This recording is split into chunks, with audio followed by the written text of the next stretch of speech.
কি পড়াইছেন আমাকে একটু বলেন তো। আমিও পড়াইছি A square plus B square A square plus B square. Hi, আমার নাম ইউসুফ হাসান এবং আপনাদের সকলকে স্বাগতম জানাচ্ছি। আজকের দিনটা আমার কাছে খুব বেশি স্পেশাল, আর এটার বিশেষ কারণটা হলো আজকে আমার ভার্সিটির পরীক্ষা শেষ, অর্থাৎ মানে একবারে শেষ না, মানে মিড টার্ম এক্সামটা শেষ। তো এই জন্য আমি অনেক বেশি খুশি। আর মানুষজন পরীক্ষা শেষ হওয়ার পর খুশি কেন হয় জানেন?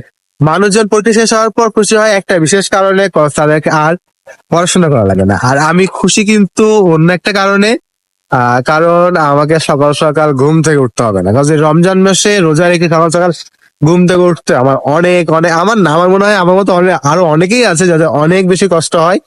তো আজকে থাকছে আমি কেমন পরীক্ষা দিলাম, আমার ফ্রেন্ডদের অনুভূতি কেমন এই পরীক্ষা শেষ হওয়া নিয়ে, এবং সারাটা দিন আমার কেমন যাচ্ছে, সম্পূর্ণ কিছু থাকছে আজকের এই ব্লগে। তো এখন যাওয়া যাক পরীক্ষা দেওয়ার জন্য। সচরাচর ইউনিভার্সিটি যাওয়ার জন্য আমি 12 রাস্তা ব্যবহার করে থাকি। কেন এই রাস্তা ব্যবহার করে থাকি তাহলে বলতেছি। আমি মূলত ঘুম থেকে উঠি একটু দেরি করে, আর এই 12 রাস্তা থাকে সম্পূর্ণরূপে ফাঁকা, তাই সকালবেলা জোরে বাইক চালিয়ে রাস্তাতে যাওয়ার মজাই আলাদা। আশা করি ভিডিওটা বাসার কেউ দেখবে না।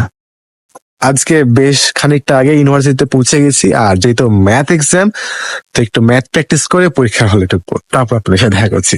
বাই। পরীক্ষার হলের সামনে চলে আসছি এবং দেখতে পাচ্ছি আমার দুটো বন্ধু আছে, তাদেরকে জিজ্ঞেস করবো তাদের প্রিপারেশন কেমন। ভাই, আপনার প্রিপারেশন কেমন? প্রিপারেশন এই যে সকালে পড়ে আসলাম, এসে একজন বলছে এটা আসবে শিওর 100%, এখন ওটা দেখা মাথা ঘুরিয়ে গেছে, এখন কি করবো সেটা বুঝতে পারছি না। এ ভাই, আপনি এদিকে আসেন। আর বাবু ভাই একটু নকল করে নিস। আপনি বলে নকল করে নিয়েছেন পরীক্ষার জন্য? আরে না ভাই, এটা খালি বলে তাই, আমি মানে একটু একটু পড়ে আছি তো আপনার এরা ভাবে যে আপনি পড়াইছেন কি পড়াইছেন আমাকে একটু বলেন তো। আমিও পড়াইছি A square plus B square A square plus B square. আপনি শুধু হাতটা দেখে আপনার নকল করে আসেনি। তো পরীক্ষা দিই, দেখি কেমন হয় পরীক্ষা।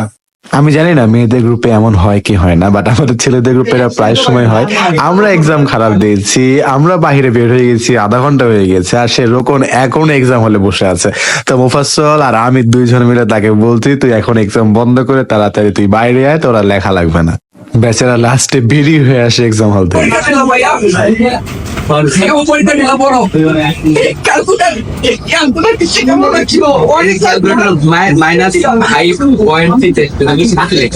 যেহেতু বিকাল হয়ে গেছে তাই আমরা সবাই এখন যাবো ইফতারি।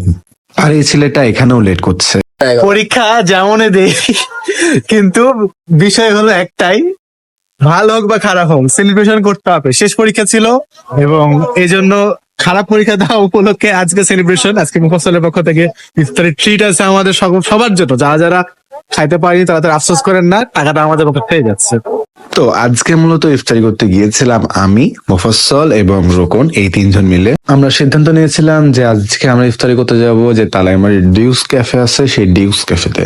তো এখানে একটা মজার অভিজ্ঞতা আপনাদের সকলের সাথে শেয়ার করি। তো আমি রেস্টুরেন্টে প্রবেশ করার সাথে সাথেই ক্যামেরা অন করে ডাইরেক্ট ভাইদের সামনে চলে গেছিলাম, যে লাইক ভাইয়ারা পুরোপুরি আনকমফোর্টেবল ফিল হয়ে গেছিল। তো তার জন্য সরি ভাইয়া, বাট কিছু করার নাই, ইউসুফ হাসানরা শিখুন স্কিপ করে না।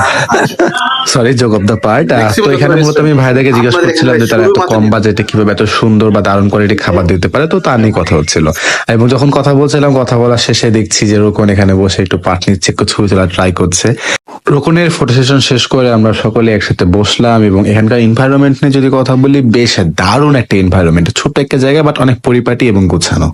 টেবিলে এসে বসার পর আমাদের বেশিক্ষণ অপেক্ষা করতে হয়নি, বসার কিছুক্ষণের মধ্যে আমাদের সকলকে শরবত দিয়ে দিয়েছিল, এবং ইফতারির 5 মিনিট আগে আমাদের সকলকে আমাদের প্লেটারটা দিয়ে দিয়েছিল। তাদের প্লেটার নিয়ে খুব একটা বেশি কথা বলার নাই, কজ যারা যারা ডিউক্সে খাইছে তারা প্রত্যেকেই জানেন তাদের প্রতিটি খাবার যথেষ্ট পরিমাণে কোয়ালিটিফুল এবং যথেষ্ট পরিমাণে সুস্বাদু। যেমন তাদের রাইস, তেমন তাদের বেগুনি, এবং তেমন তাদের সালাদ। তো মোটামুটি ওভারঅল তাদের প্রতিটা খাবারই যথেষ্ট ভালো ছিল, এবং আমি ওভারঅল একটা ভালো দিন কাটিয়েছি বলবো কি বলবো না জানি না। আমার এক্সাম যদিও খারাপ হয়েছে, বাট ইফতারিটা অনেক সুন্দর করতে পারছি। তো আজকের মতো এতটুকুই থাকছে, আবার দেখা হবে, কথা হবে নতুন কোনো একটা ভিডিওতে। ততদিন ভালো থাকবেন, আল্লাহ হাফেজ।